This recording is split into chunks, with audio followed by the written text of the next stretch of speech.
Hi, I hope you are doing fine with your loved ones. I'm Sneha and welcome to Kaisi Anand from Unit till Infinite. We are doing real analysis. In real analysis, we completed limit and continuity of a function, and today we are going to discuss some previous year questions of the topic. Now, before doing the questions, I would like to tell you that I am here to give you the जैसे कहते हैं ना रास्ता दिखा रही हूँ to reach your destination. I am telling you how to think and how to go with a given question. My purpose is to tell you how to find a solution. Stick with me till the end of the video and let's start.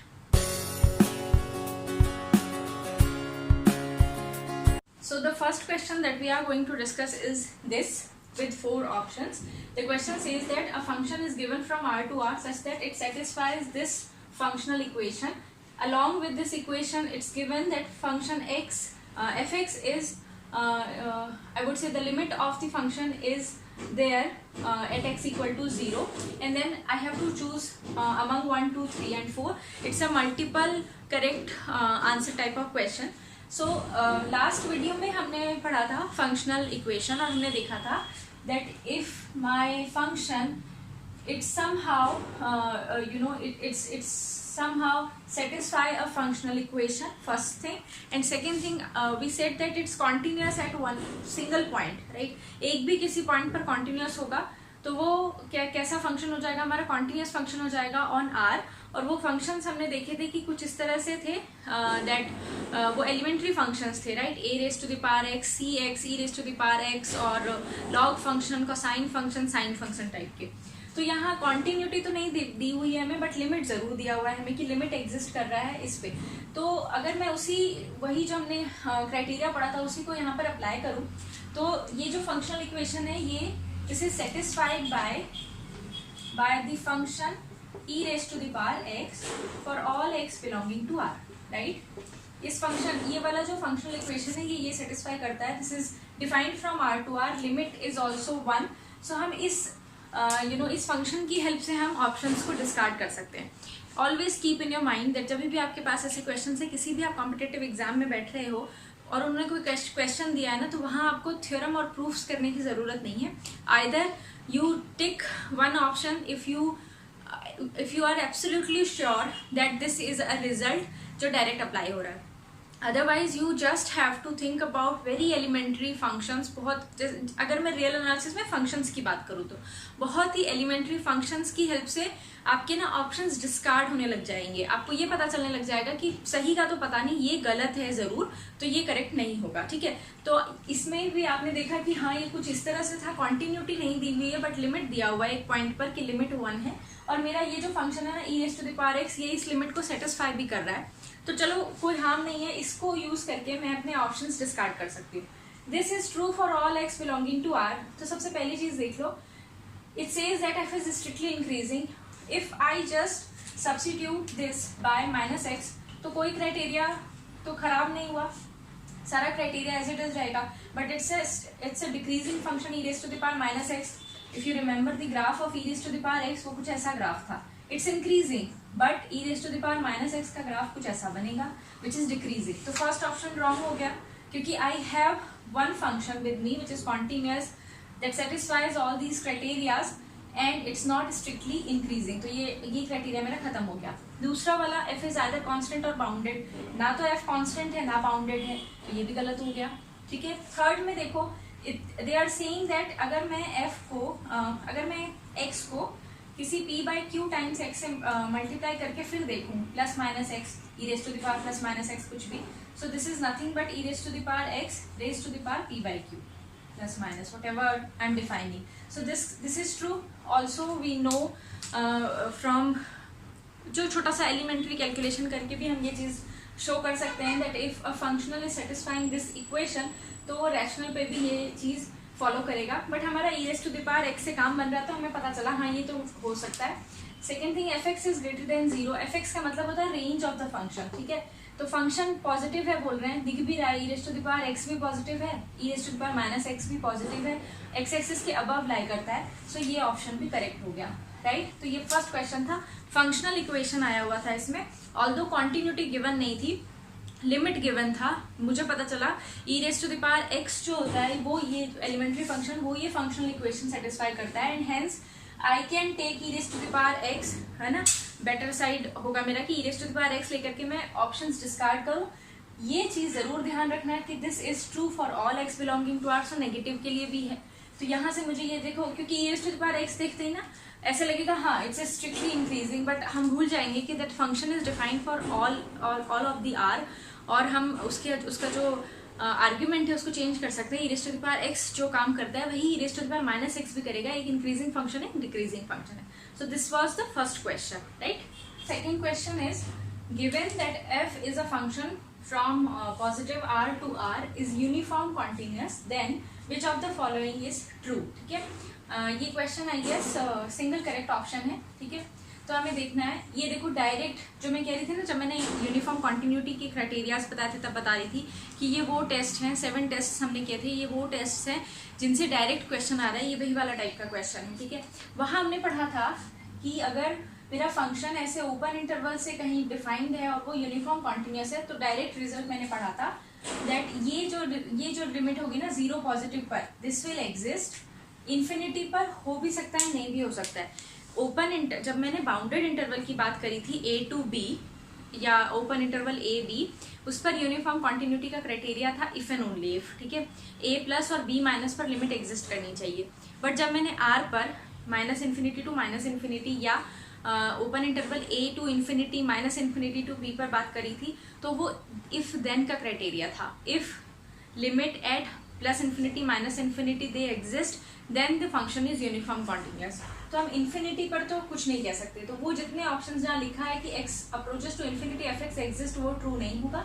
वो option जहाँ लिखा है कि 0 plus तो exist करेगा but infinity exist नहीं करेगा, वो करेक्ट होगा, और ये आंसर हो गया सेकंड। तो कुछ नहीं करना था, एक बार भी आपको पेन नहीं उठाना था इस क्वेश्चन को करने के लिए, सिर्फ आपको वो जो टेस्ट हैं वो याद रखने थे कि वो टेस्ट, और याद रखने थे का मतलब ये नहीं था बस कुछ था ऐसा नहीं, आपको इफ एंड ओनली इफ और इफ देन कंडीशन बहुत क्लियर होनी चाहिए that this was the condition जो इफ एंड ओनली इफ थी, दोनों साइड ट्रू थी, ये वो कंडीशन थी जो नेसेसरी सफिशिएंट टाइप की है, एक ही चीज ट्रू होगी, इफ दिस देन दिस। ठीक है, सो ये था सेकंड क्वेश्चन। आ जाते हैं हम लोग थर्ड क्वेश्चन। ये भी देखो क्वेश्चन डायरेक्ट है, if a function is defined from r to r and is continuous then which of them is true, ये क्वेश्चन है। ठीक है, ऑप्शंस पढ़ लेते हैं जरा फटाफट से। फर्स्ट है f इज बाउंडेड, सेकंड है image of f is open, third है f of a that is again image of any bounded, any bounded subset is bounded and the inverse image of any compact subset is compact। ठीक है, सो सबसे पहली चीज आपको क्या देखनी है, डोमेन फंक्शन का क्या है, r है, पूरा का पूरा r पे डिफाइंड है। फिर मैं अपने आप को रिपीट कर रही हूँ that you don't have to start proving something, all you need to do is quickly you just have to pick up some of the very primitive, very elementary examples of continuous function that are defined from r to r।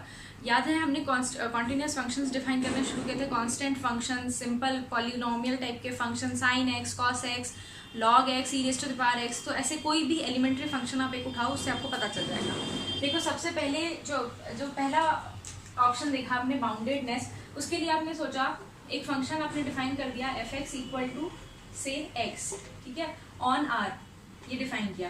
क्या ये function bounded है, x fx equal to x, इतना भी नहीं define करना चाहते हो तो कॉन्टिन्यूअस फंक्शन कैसे डिफाइन करो, e raise to the power x define कर लो। ठीक है, कोई fx इक्वल टू x से भी काम चलेगा आपका। fx equal to x unbounded function है ना, जैसे जैसे x इंक्रीज हो रहा है वैसे वैसे फंक्शन की वैल्यू भी इंक्रीज हो रही है, तो ये ऑप्शन तो इनकरेक्ट हो गया, that f is bounded. Second आ जाता है image of f is open subset of r। एक फंक्शन ऐसा सोचना है आपको, मतलब ऑप्शंस को देख करके ना आपको ये नहीं देखना ऑप्शन करेक्ट कैसे है, आपको ये देखना ऑप्शन इनकरेक्ट कैसे हो सकता है। तो आपको एक फंक्शन ऐसा ढूंढना है जिसका इमेज ओपन सबसेट नहीं निकले, क्या आप ढूंढ सकते हो ऐसा फंक्शन। तो देखो x देखा आपने, e raise to the power x देखा, क्योंकि इन सबका जो इमेज हो रहा है ये पूरा का पूरा r निकल के आ रहा है, log x का पूरा r आ रहा है। बट हमारे जो फंक्शन हमने जो लिस्ट बनाई थी उसमें sin x और cos x ऐसे फंक्शंस थे जिनका इमेज क्या था, क्लोज्ड सेट -1 to 1।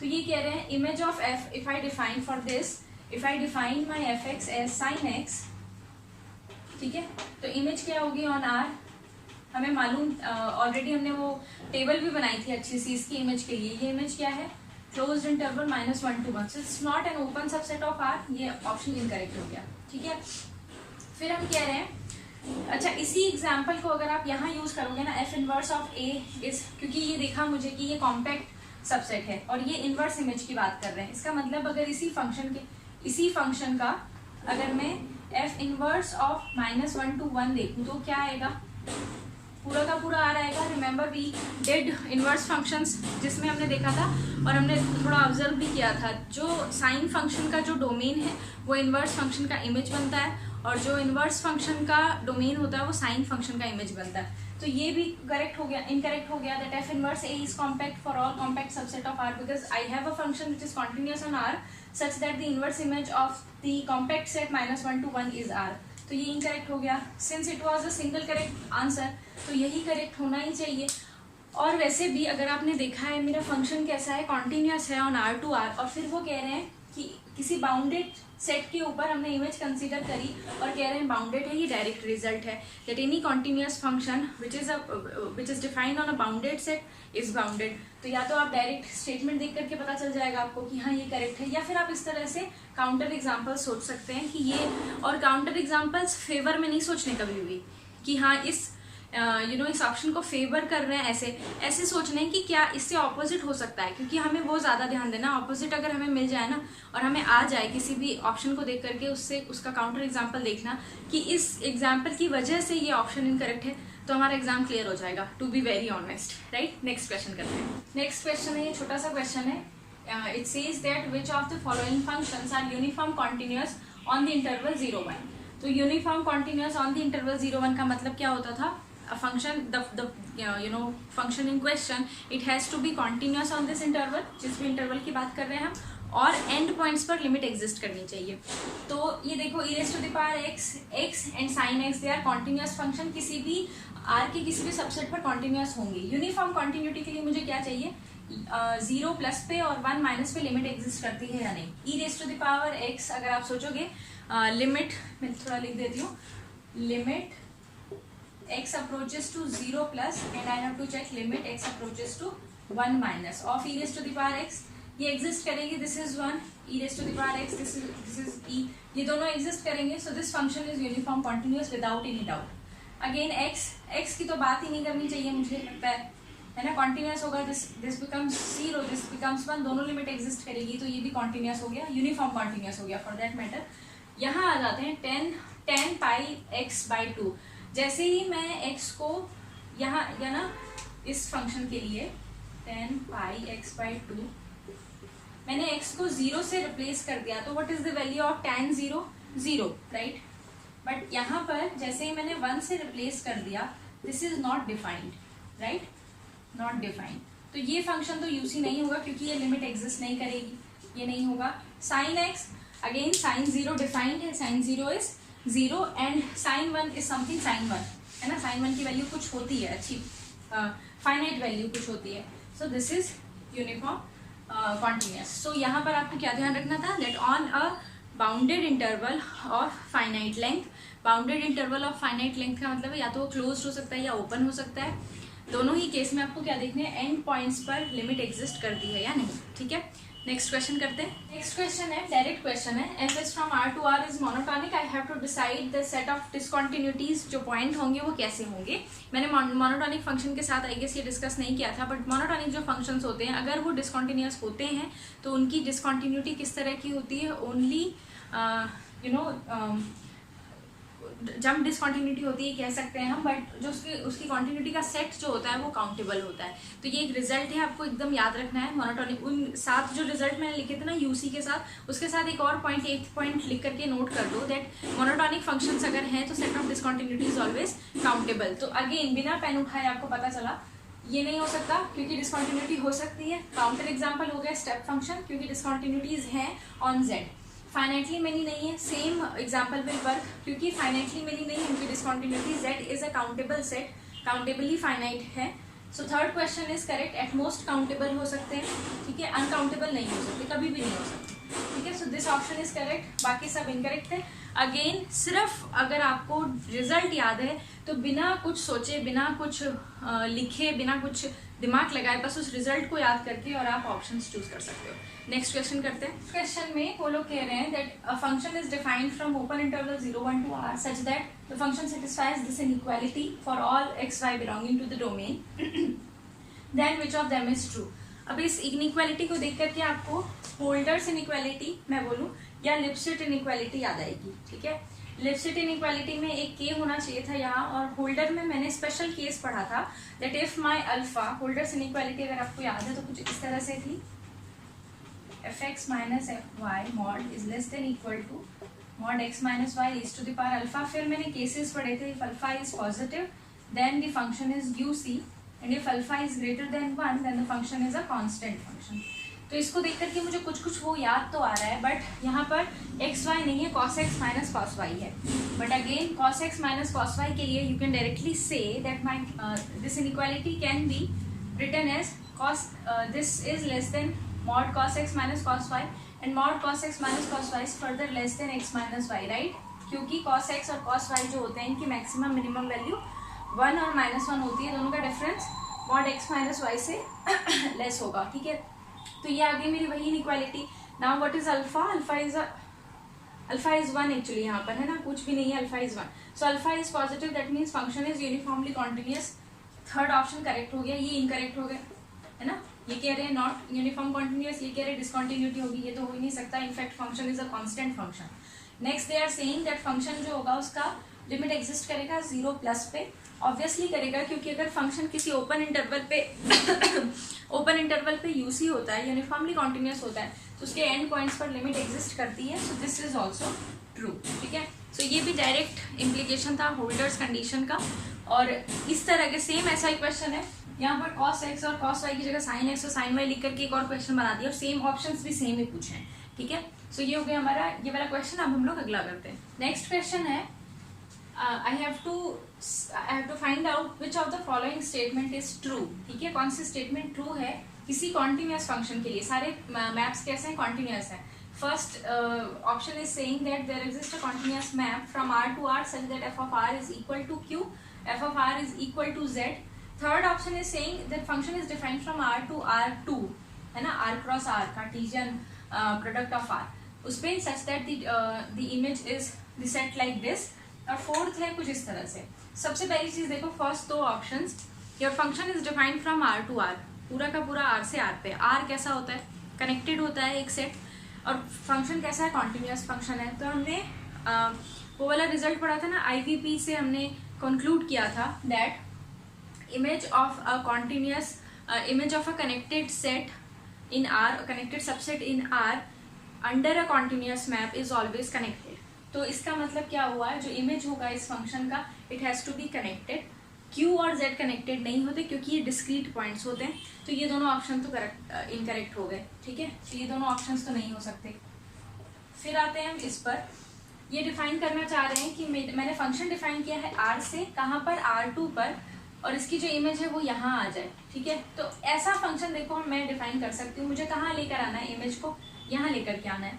तो सपोज मैंने एक फंक्शन डिफाइन कर दिया f ऑफ x, मैंने ऐसे डिफाइन किया है 1,0, ठीक है। fx एक तरह से समझो कांस्टेंट फंक्शन ही है, कांस्टेंट फंक्शन ही है। हाँ, मैंने x के हर एक पॉइंट को r2 में कहाँ पर वो दे दिए, जगह दे दी है 1,0 पे। सो f ऑफ r जो होगा इस केस में वो क्या होगा? f of r is the set of this type 1,0 such that ये होल्ड करेगा इसके लिए, this condition is true, है ना। तो ये एक फंक्शन मुझे एक्चुअली बना करके देखना था कि ऐसा फंक्शन एग्जिस्ट करता है कि नहीं। अब वो इसी क्वेश्चन को ट्विस्ट कर सकते हैं, इसी क्वेश्चन को चेंज कर सकते हैं, ये सेट चेंज करके। यहाँ मुझे आइडिया कैसे आया? 1,0 पे भेजू, मैंने देखा देखो x को भेजना है मुझे, y मुझे खुद से प्रोड्यूस करना है। या तो मैं x की हेल्प से प्रोड्यूस करूँ, या फिर मैं y को 0 ही लिख दूँ ना, क्यों इतना दिमाग लगाना। कि इसी क्वेश्चन को ऐसे लिख देते, f defined from r to r3 such that fr is xyz such that x² plus y² plus z² is equal to 1। उस केस में भी आप ऐसे ही कर सकते थे ना, f ऑफ x को ले जाते हैं आप कहाँ? 1,0 0 पर, ये चेंज कर देते, 1 की जगह वो कहते 4 है, तो आप कहाँ ले जाते, इसको 2 पे ले जाते, 2,0 पे, ये आंसर आ जाता 4। तो यहाँ थोड़ा सा अपना दिमाग लगाना था। नेक्स्ट है फंक्शन डिफाइंड है 0, 1 यूनियन 2, 3। तो 2 डिफरेंट सेट्स हैं आर के, और उसके अंदर डिफाइन किया है फंक्शन को सच दैट वो जो कहाँ लेके जा रहे हैं फंक्शन को 0, 1, ये सेट नोटेशन है 0, 1 पे, ठीक है। ये तो बिल्कुल इजी सा फंक्शन बन गया ना, मैंने ये फंक्शन डिफाइन कर दिया, f of x is equal to 0 when x belongs to this interval 0, 1 and it is equal to 1 when x belongs to 2, 3। It is continuous function. क्योंकि ये कॉन्टिन्यूटी क्यों मिली, क्योंकि यहाँ पॉइंट्स कॉमन नहीं थे, तो मैंने अलग अलग 2 डिफाइन कर दी, यहाँ कोई दिक्कत नहीं है। बट अगर यहाँ पॉइंट्स कॉमन होते तो मुझे दिक्कत हो सकती थी फंक्शन को कॉन्टिन्यूस बताने में कि कॉन्टिन्यूस होगा कि नहीं। यहाँ पर जो मेरे इंटरवल्स दिए हुए हैं उनमें पॉइंट कॉमन नहीं है, इसीलिए मैंने ऐसे डिफाइन कर दिया। रिमेंबर ब्रांच फंक्शंस में जब हम लोग क्वांटिटी चेक करते थे तो हम लोग एंड पॉइंट पर चेक करते थे, है ना। ये भी ब्रांचिंग ही है, बट इसमें एंड पॉइंट कहीं भी कॉमन नहीं है, इसलिए मुझे टेंशन नहीं है, मैं कैसे भी फंक्शन डिफाइन कर सकती हूँ। मैं इधर 1 इधर 0 पे डिफाइन कर देती तो कोई मतलब नहीं था, मुझे किसी तरह से इस रेंज पे पहुंचना था, राइट। नेक्स्ट क्वेश्चन करते हैं। क्वेश्चन बेस्ड है फिक्स्ड पॉइंट के ऊपर। उन्होंने कहा है ये फंक्शन गिवन है आपको, it's a continuous function then which of the following is true, ठीक है। सबसे पहले आपको डोमेन चेक करना है, डोमेन कैसा है। फिक्स्ड पॉइंट की बात आ गई ना, हमने डोमेन कैसी बात करी थी, बाउंडेड। ये बाउंडेड डोमेन नहीं है, इसका मतलब फंक्शन बाउंडेड डोमेन पे होता तो फंक्शन की फिक्स्ड पॉइंट की बात कर सकते थे। सो सबसे पहला तो ऑप्शन ऐसे इनकरेक्ट हो जाता है, क्योंकि मेरा फंक्शन बाउंडेड होना चाहिए। अनबाउंडेड फंक्शन पर मेरी कोई थ्योरम नहीं है जो कह रही है कि उसका फिक्स्ड पॉइंट होगा या नहीं होगा, ठीक है। तो ये तो इनकरेक्ट हो गया।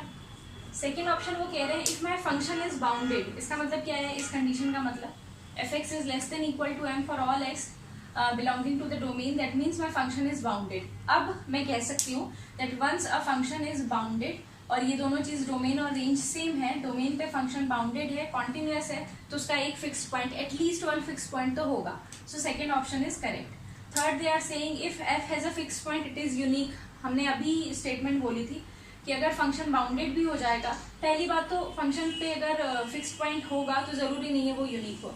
दूसरी चीज अगर बाउंडेड भी हो रहा है फंक्शन तो भी हमने बोला एटलीस्ट एक फिक्स्ड पॉइंट मिले, एक से ज्यादा भी मिल सकते हैं। तो ये ऑप्शन भी इनकरेक्ट हो गया, क्योंकि ऐसा भी हो सकता है उसका फिक्स्ड पॉइंट हो ही नहीं, और अगर हो भी तो ऐसा भी हो सकता है कि उसके एक से ज्यादा फिक्स्ड पॉइंट निकले। फिर वो कह रहे हैं f does not have a fixed point unless it is differentiable. इसका मतलब है वो कहना चाह रहे हैं कि जब तक f डिफरेंशिएबल नहीं हो जाता 0 इन्फिनिटी पे, उसको फिक्स्ड पॉइंट नहीं मिलेगा। डिफरेंशिएबिलिटी से अगर हमने फिक्स्ड पॉइंट को कनेक्ट किया था, याद हो अगर आपको, कहा था फंक्शन डिफरेंशिएबल भी हो और उसका जो फर्स्ट डेरिवेटिव है that is also bounded by some number which is less than 1, तब फिक्स्ड पॉइंट एग्जिस्ट करता है, that too unique fixed point. या तो होगा ही नहीं या होगा और यूनिक होगा। तो वो कह रहे हैं अगर डिफरेंशिएबल होगा तो ही फिक्स्ड पॉइंट होगा, ऐसा नहीं है। फंक्शन डिफरेंशिएबल हो सकता है, उसका डेरिवेटिव ग्रेटर देन 1 आ जाए एब्सोल्यूट वैल्यू, तो भी फिक्स्ड पॉइंट नहीं होगा। तो ये ऑप्शन भी इनकरेक्ट हो गया, ठीक है। सो मेरा पर्पस जो था इन क्वेश्चंस को करने का वो ये था to make you understand that it's not, सबसे पहली चीज तो it's not difficult real analysis के क्वेश्चंस करना, प्रीवियस ईयर क्वेश्चंस करना। सेकेंड थिंग इज अगर आपको टेस्ट रिजल्ट अच्छे से समझ में आ गए, किसी चीज को क्रैम करने का कोई मतलब नहीं होता मैथमेटिक्स में, because you can always find out something or the other to relate with your theorem in real life. इसीलिए उसका नाम रियल एनालिसिस रखा गया है, क्योंकि वो सब कुछ रियल ही है बट हम देख नहीं पा रहे हैं। सो क्रैमिंग नहीं, आपको वो जब तक वो चीज समझ में नहीं आ गई ना, क्योंकि जब तक कोई थ्योरम समझ में नहीं आएगी तब तक आप काउंटर एग्जाम्पल्स या एग्जाम्पल्स नहीं ढूंढ पाओगे। आपको थ्योरम समझ में आ गई and I tried my best literally to make you understand all of the test, all of the theorems. वो एक बार बहुत अच्छे से भी आप देख लोगे ना, बहुत अच्छे से नोट्स बना के एक लाइन में भी लिख लोगे, और मैंने हमेशा ये कोशिश करी है कि मैं आपको जो भी चीज़ दूँ वो पॉइंट्स में दूँ, जैसे 7 पॉइंट्स, 5 पॉइंट्स, 10 पॉइंट्स, ऐसे सेट्स में दूँ, सो दैट आपको क्या होगा कि याद रहेगा कि हाँ इस टॉपिक से रिलेटेड ये 7 डिफरेंट पॉइंट्स थे जो मुझे याद रखने हैं। तो अगर आपको वो भी याद हुआ ना, तो ये सब जो टॉपिक्स होते हैं इनके क्वेश्चंस आपको बिना कलम उठाए आप कर सकते हो। सिर्फ आपको टेस्ट याद करना है कि इस टेस्ट पे बेस्ड है ये, इसका ये रिजल्ट था, तो इसके हेल्प से मैं ये सब बता सकती हूँ कि ये चीज़ होगी और ये चीज़ नहीं होगी, राइट। सो 8 क्वेश्चंस किए हैं मैंने, बाकी के क्वेश्चन बिल्कुल ऐसे ही रिपीटेड टाइप के क्वेश्चंस हैं। आई ट्राइड कि सब तरह के क्वेश्चंस मिल जाए। और भी क्वेश्चंस हैं क्वांटिन्यूटी के, बट उन्होंने डिफरेंशिएबिलिटी को भी वहाँ ऑप्शन में पूछा है, तो जब मैं डिफरेंशिएबिलिटी करूँगी तब हम वो वाले क्वेश्चंस करेंगे। आपको कोई भी डाउट है feel free to write in the comment box. आप मुझसे फेसबुक पे और इंस्टाग्राम पे भी कनेक्ट कर सकते हैं फ्रॉम द सेम नेम इकाई से अनंत। एंड मिलते हैं नेक्स्ट में। We are going to start differentiability. Till then take care और अच्छे से पढ़ाई करो, और कोई भी दिक्कत हो तो फील फ्री टू आस्क। और एक चीज़, अगर आपने सब्सक्राइब नहीं किया है तो please consider subscribing my channel, और अगर आपने सब्सक्राइब कर लिया है तो हिट द बेल आइकन, ताकि आपको नया नोटिफिकेशन भी मिल जाए कि हाँ नया कुछ वीडियो आ गया है। I am trying to upload daily a video, पर video a day, so that हम सिलेबस भी एग्जाम से पहले कवर कर ले। जिन्होंने सिलेबस कवर कर रखा है उनका रिवीजन हो जाए और हम एग्ज़ाम बहुत अच्छे से कर लें। सो अब बाय बाय।